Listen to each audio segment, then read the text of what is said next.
Welcome back to another raw, unfiltered story that's going to hit you right in the gut. If you've ever wondered about the true cost of sacrifice, buckle up. This one's for you. Don't forget to subscribe and hit that notification bell so you don't miss a single shocking detail as this tale unfolds. The morning sun, usually a comforting presence in my kitchen, felt more like an interrogation lamp today. It highlighted every dust mote dancing in the air, every crack in the old linoleum, and most painfully, every wrinkle on my hands as I clutched the worn photograph. It was a picture from decades ago. My two kids, barely toddlers, beaming. Sarah with her mischievous dimples and David, all serious eyes and budding curiosity.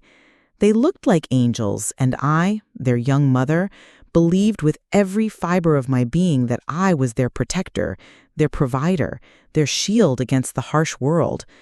I had just spent the last 2 hours meticulously preparing Sarah's favorite lemon poppy seed muffins, her birthday being tomorrow. The smell of citrus and sugar filled the small apartment, a futile attempt to conjure a warmth that had long since left these walls. My back ached, a constant companion these days, but I dismissed it. What was a little ache when it was for your child? This was my ritual, my quiet act of love, despite the gaping chasm that had grown between us over the years. I even bought a new, brightly colored card, hoping the cheerfulness of the paper might somehow bridge the silence that usually greeted my efforts.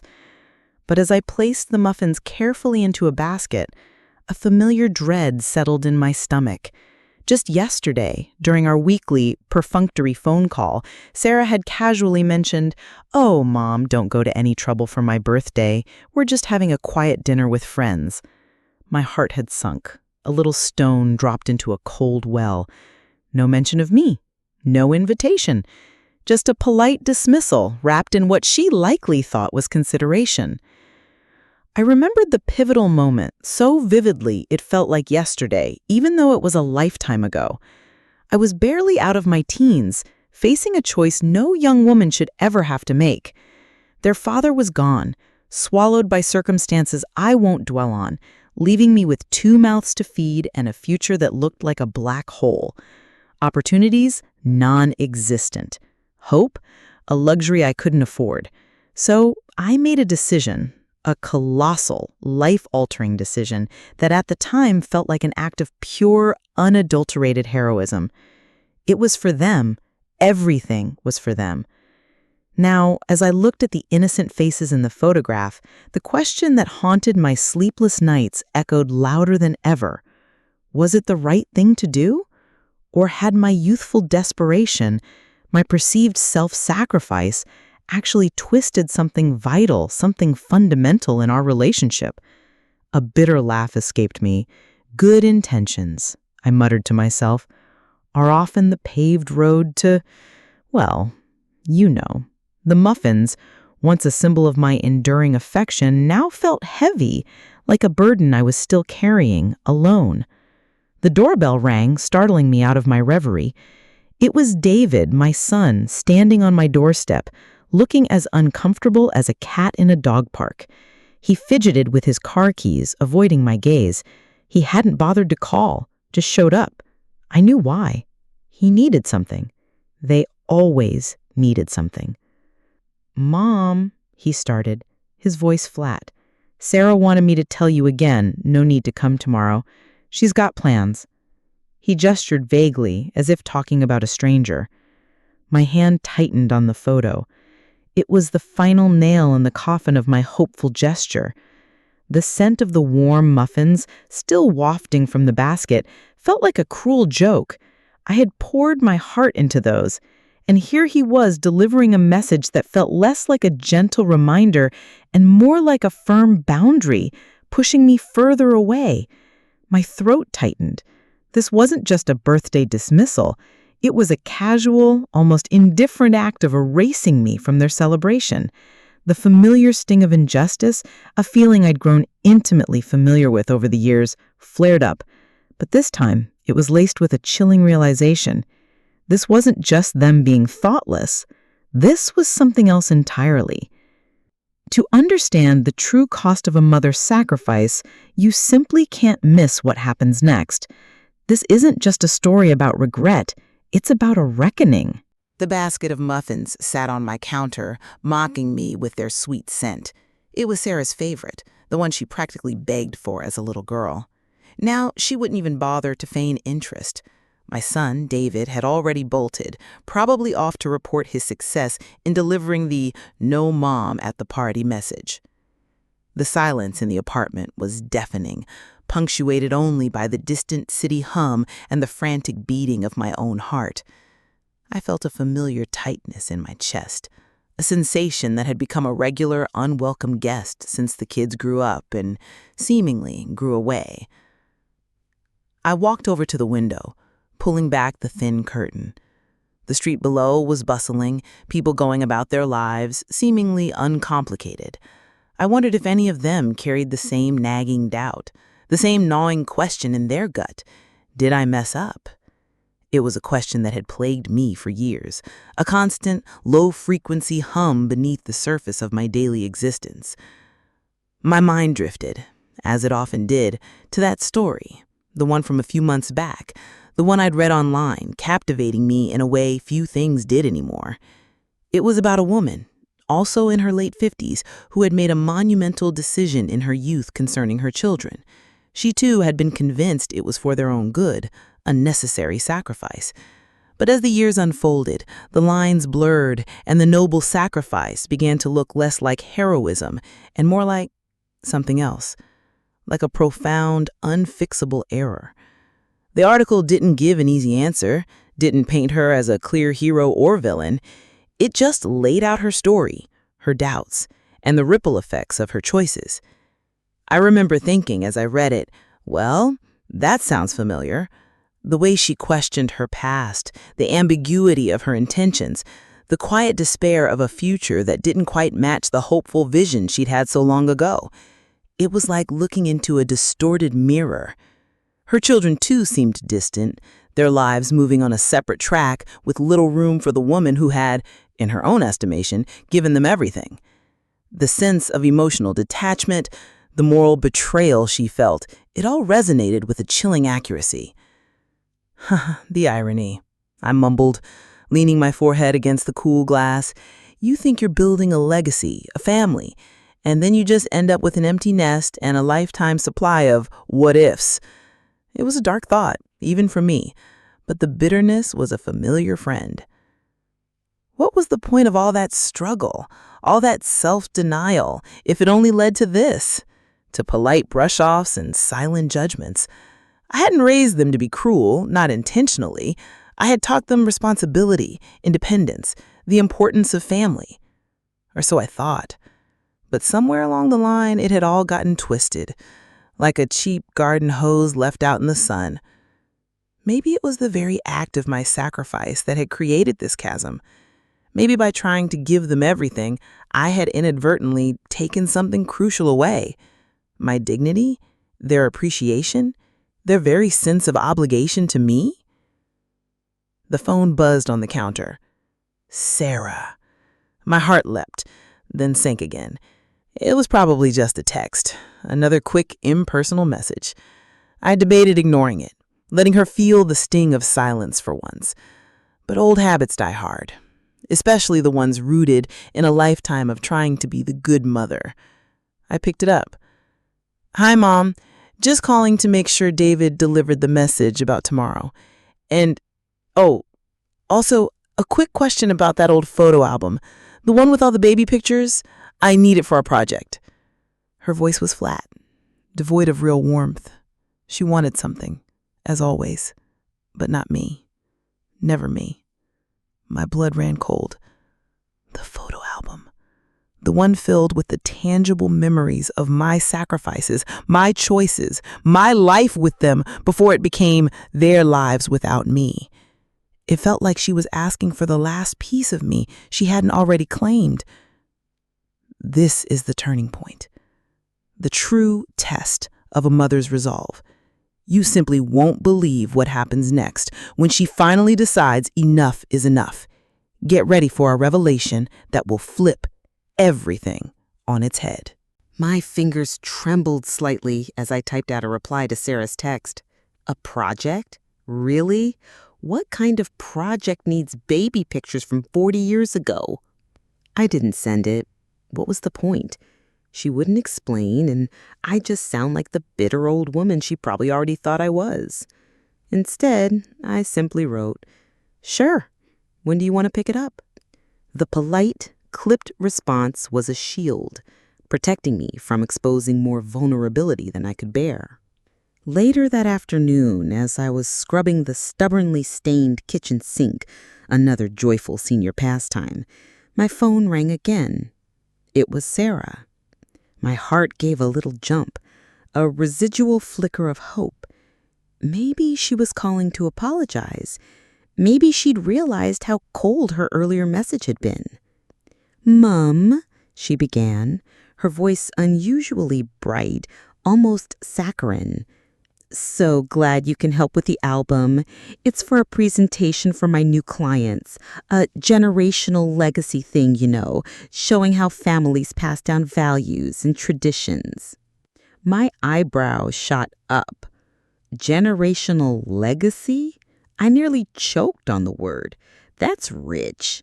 The sarcasm was unintentional, but it hung in the air between us, thick and uncomfortable. What values, I wondered, were being passed down here? The value of polite dismissal? The tradition of convenient amnesia? "Yes, well, it's really important for my portfolio. And since you're so good at keeping things organized, I figured you'd have the best collection. David said you still have everything." Everything. That was the operative word, wasn't it? I'd kept everything.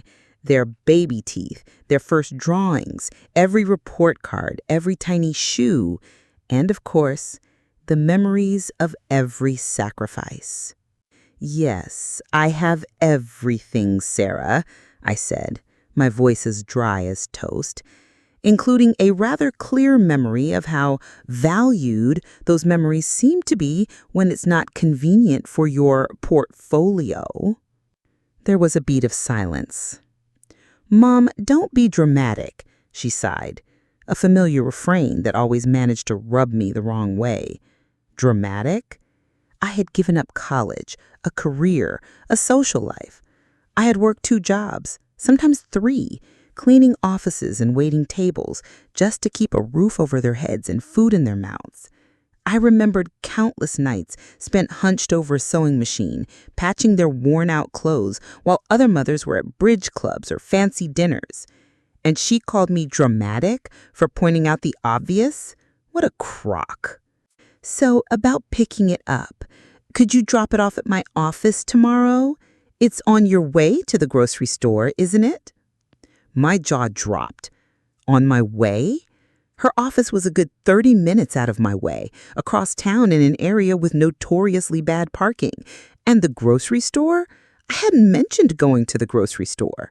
It was her assumption, her casual expectation that my entire life revolved around her convenience. It was just like that time David borrowed my car for a week, leaving me stranded without a word, or when he forgot to pay me back for his student loans, acting like it was found money. This wasn't just a request. It was a command, thinly veiled as a polite suggestion. Right.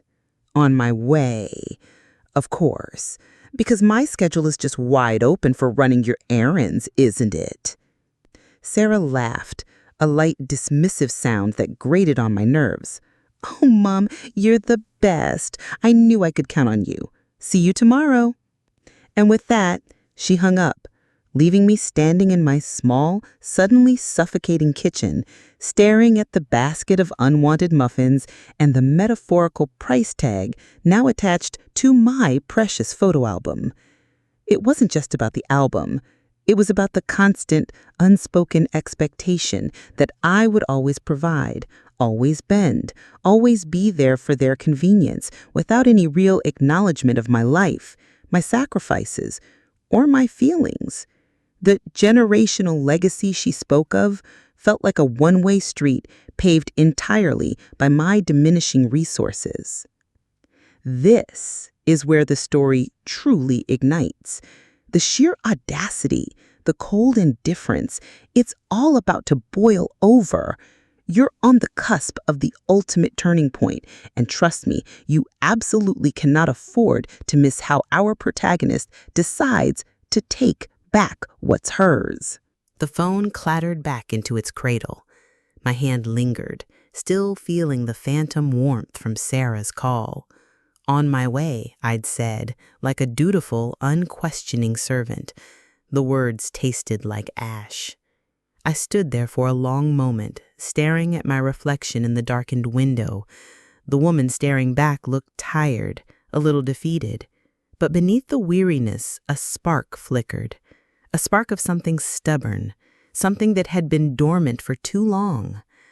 I thought about all the times I'd bent over backward, twisted myself into knots just to meet their demands, their whims, the countless drives, the impromptu babysitting gigs that turned into full-day affairs, the loans that were never repaid. Each time I told myself it was for family, for love. But love, I was beginning to realize, wasn't a one-way street, paved with my endless sacrifices and their convenient expectations. It was a damn highway, and I was perpetually stuck in the slow lane, watching them speed by in the fast lane, sometimes even waving as they passed, completely oblivious to my struggle. This generational legacy project of Sarah's was the final straw, the little pebble that finally cracked the foundation. She wasn't asking for memories of us. She was asking for artifacts for her benefit, to further her career. My sacrifices, my life's work reduced to a prop in a corporate presentation. The sheer audacity of it was almost comical, if it didn't sting so much. I walked into the living room, a space that felt too large for one person. My eyes fell on an old photo album on the bookshelf, thick with years of pasted-in memories. This wasn't the one Sarah wanted. That one was tucked away safely, a treasure I rarely touched. This one was different. This one held pictures from my youth, before they came along. Pictures of me with friends, laughing, carefree. Pictures of a girl who had dreams that didn't involve sacrificing everything. A girl who, in a different life, might have pursued art or travel or something else entirely. I sat down, flipping through the pages. There was a picture of me at 19, standing on a beach, hair wild in the wind, a bright, unburdened smile on my face. That was before the choice. Before the single-minded focus on survival, on giving them a life I thought they deserved. Looking at that young woman, I felt a pang of something akin to grief. Grief for the path not taken, for the person I might have become. It brought to mind that other story again, the one about the woman in History 8. She too had faced a similar crossroads, a defining moment where she believed she was acting in the best interests of her children. And much like me, she had wrestled with the aftermath, the ambiguity of her own motivations, and the seemingly ungrateful response of her offspring. She had tried to explain herself, to justify her actions, but the chasm remained. Her story didn't preach. It simply showed the stark reality of how good intentions, when coupled with desperate circumstances, could lead to unforeseen and painful outcomes. Her narrative, much like my own unfolding drama, highlighted the subtle, insidious nature of emotional neglect and moral detachment within families. It was never about a legal battle. It was about the insidious erosion of trust and affection. The more I thought about it, the more I realized something chilling. They didn't see me as a person with a past, with desires, with a life beyond them. I was simply Mom, a resource, a convenience, a background character in their magnificent stories. My sacrifices weren't seen as gifts. They were seen as my inherent duty, my natural function. And that, I decided, was where the real injustice lay, not in the individual slights, but in the complete erasure of my own identity. A cold, hard knot formed in my stomach. I wouldn't just hand over that album, not without a fight, not without making a point. Sarah wanted her generational legacy project? Fine. She was going to get one, just not the one she expected. And it wasn't going to be on my way, not anymore. The woman in the mirror, the tired one with the spark in her eyes, was starting to formulate a plan that was long overdue. This is the very edge of the precipice. The fuse has been lit and the explosion is imminent. What happens when a mother, pushed to her absolute limit, decides to rewrite her own legacy? You simply cannot miss the powerful climax that's about to unfold. The following morning, I woke with a strange mix of dread and exhilaration. It was Sarah's birthday, a day that should have been filled with joy, but instead felt like the prelude to a battle. I had a plan, a simple one, but it was my plan, and for the first time in a long time, that felt empowering. I dressed carefully, choosing my best, though still humble, outfit. A deep sapphire blue dress I'd saved for special occasions, paired with the pearl necklace my own mother had given me. It wasn't about looking expensive, it was about looking dignified. It was about showing up, not as a forgotten relic, but as the woman who had, despite everything, endured. The lemon poppy seed muffins, still in their basket, sat accusingly on the counter. I picked one up, took a bite. It was perfect. Moist, tangy, just sweet enough. A small, sad smile touched my lips. They wouldn't get to taste this. Not today. Instead of heading directly to Sarah's office with the photo album, as she had so casually commanded, I made a detour, a significant one. My destination was a little off the beaten path, a small, unassuming building tucked away in a quiet part of town. It was a place I'd only ever visited once before, decades ago, a place tied to the very decision that haunted me. The woman behind the counter, Mrs. Gable, was older than me, with kind eyes and a knowing smile. She remembered me, surprisingly. Or perhaps she simply remembered the kind of desperation that had brought me to her door so many years ago. We exchanged a few pleasantries, and then I got straight to it. My voice was calm, steady, betraying none of the turmoil churning inside me. What I asked for was delicate, deeply personal, and absolutely necessary for the project I was now envisioning. She looked at me for a moment, her eyes searching mine, before slowly nodding and retrieving the requested documents. Holding that folder, I felt a tremor of anticipation. This wasn't just about an old photo album anymore. This was about reclaiming a narrative, my narrative. Driving to Sarah's office building, my hands gripped the steering wheel tighter than usual. The sun, now high in the sky, beat down on the windshield, making the city traffic seem even more oppressive. I chuckled darkly. Traffic and family drama, just what a woman my age needs. My sarcasm was my only companion. I considered all the times I'd swallowed my pride, bitten my tongue, and let their casual dismissals slide. No more. The internal conflict that had been tearing me apart, the love for my children warring with the bitter resentment of their neglect, was finally tilting. The scales were tipping towards self-preservation. I pulled into the crowded parking lot of Sarah's gleaming office tower, the kind of place that screams success and no room for old baggage. I took a deep breath, adjusted my dress, and clutched the ordinary-looking but now incredibly potent manila folder in my hand. I wasn't just bringing a photo album. I was bringing the truth, or at least my version of it. As I stepped into the sleek modern lobby, I saw David already waiting for me, leaning against a polished pillar, scrolling on his phone. He barely looked up as I approached, just pointed vaguely towards the elevators. "She's on the 12th floor, conference room B.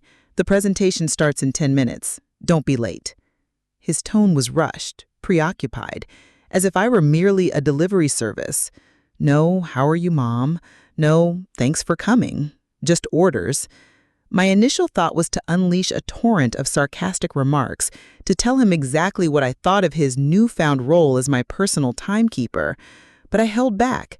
Not yet. The element of surprise, as they say, was crucial. This wasn't the place for a messy confrontation. This was simply the entrance. The true show was about to begin. I stepped into the elevator, David following close behind. The ascent felt agonizingly slow, each floor bringing me closer to the culmination of decades of unspoken resentments and unacknowledged sacrifices. I thought about the woman from History 8 again, how she must have felt standing at the precipice of her own revelation, wondering if the truth would finally set her free or simply shatter what little remained. The tension was palpable, a live wire humming just beneath my skin. This is it, the moment you've been waiting for. Everything has led to this point. You absolutely cannot miss what happens when our protagonist finally reveals her hand. This confrontation will redefine everything you thought you knew about family. The elevator doors glided open on the 12th floor with a soft chime. The air here was buzzing with the low murmur of conversations and the clatter of plates from a nearby catering trolley. Everything reeked of corporate success, a world away from my quiet apartment and its lingering scent of unappreciated muffins. David led the way, his back ramrod straight, oblivious to the storm brewing in my chest. We reached conference room B. The door was ajar, and I could hear Sarah's voice, bright and confident, already in full swing. And so, our generational legacy initiative truly celebrates the bonds that connect us, the values passed down through time. Her words, delivered with such practiced sincerity, were a bitter irony. David pushed the door open wider, ushering me in with a quick, dismissive gesture. The room was filled with about 20 people, all dressed in sharp business attire, nodding politely as Sarah spoke. She stood at the head of a long, polished table, a beaming smile fixed on her face, a laser pointer in her hand, illuminating a slide on a large screen. On the screen was a collage of photos, my photos, lifted from my albums. There were baby pictures of her and David, interspersed with generic images of families holding hands and laughing. It was slick, professional, and utterly devoid of the messy, complicated truth. Mom, you made it. Sarah's voice was a little too loud, a little too enthusiastic. Her eyes, however, were quick to dart down to my hands, searching for the album. I saw a flicker of annoyance when she realized I wasn't carrying it. Wouldn't miss it for the world, sweetheart, I replied, my voice sweet as poison ivy. I walked purposefully to an empty chair at the back, ignoring David's agitated whisper of, Mom, what are you doing? I sat down, the manila folder resting discreetly in my lap. Sarah, clearly flustered by my unexpected presence and lack of prop, quickly regained her composure. And now, she announced, sweeping her gaze across the room, to truly exemplify the deep roots of family support, I'd like to introduce a very special guest, my mother, who truly embodies the spirit of sacrifice and generational wisdom. She gave me a forced, tight smile, clearly expecting me to offer a silent nod, perhaps a little teary-eyed wave from the back. But I had other plans. I stood up slowly, deliberately. Every eye in the room turned to me. Thank you, Sarah, I said, my voice clear and strong, cutting through the polite hum. It's true. I do embody a certain spirit of sacrifice. A spirit, you might say, born out of necessity. I paused, letting my gaze sweep over the faces, some curious, some bewildered. Sarah's smile had vanished, replaced with a look of growing alarm. David was practically vibrating in his seat. Sarah, I continued, addressing my daughter directly, you spoke of generational legacy. And indeed, there's a legacy here. A legacy of choices, of consequences, and of truths that sometimes remain unsaid. My hand moved slowly, deliberately, reaching for the manila folder. Before you continue with your charming presentation of borrowed memories, I said, my voice hardening, I think it's only fair that your clients, and indeed everyone here, understand the full legacy, the one that doesn't make it onto pretty slides. Sarah's face was now a mask of barely contained panic. "Mom, what are you doing? This isn't the time," she hissed, taking a step towards me.